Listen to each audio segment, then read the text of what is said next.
to, and I give the call to the member for Kooyong. Thank you very much, Deputy Speaker. Australians are paying too much for their tertiary education. The recent changes to HECS by the Albanese government were welcome, but they were inadequate. We cannot condemn Australians to a lifetime working off debt in the face of ongoing significant skills shortages.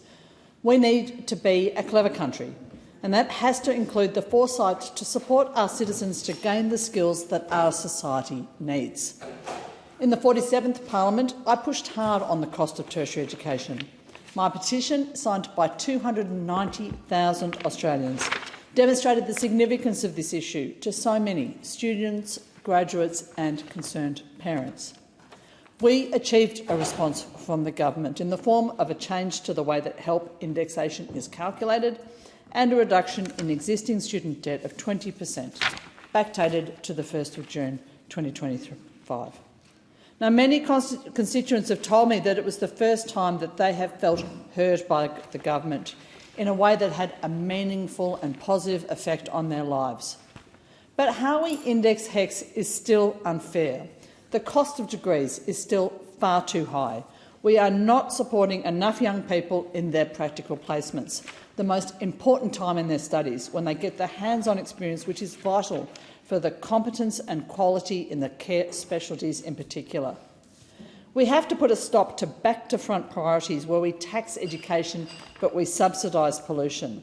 For the last 3 years, Australia has collected 3 times more revenue from student loan repayments than it has from the petroleum rent tax. At the same time, we've subsidised polluting industries to the tune of over $30 billion. At the same time, cost of living pressures are leaving many students in poverty. 1 in 7 full-time students has to work full-time to support themselves.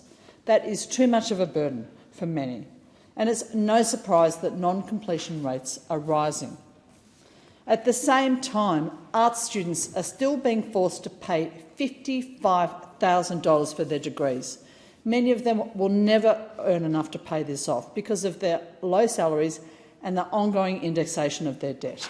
They are effectively incurring a debt for life. This is not the policy of a clever country. A clever country is not one where 40% of Year 12 students say that the cost of HECS is putting them off university. Almost half of Australians surveyed by YouGov recently believe that a worker on an average income should be able to pay off the debt for a standard 3-year degree within 5 years.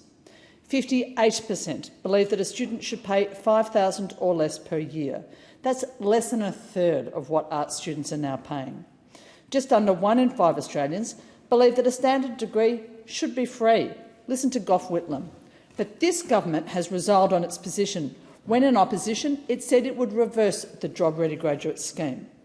The Universities Accord said that continuation of current arrangements risks causing long-term entrenched damage to the Australian higher education system, and that if we do not institute change, the higher education system will rapidly become unfit for purpose. That change has not been instituted by the Albanese government. This government's one-off decision to wipe 20% off student debt, it will make a meaningful difference for graduates who are yet to pay off their debt.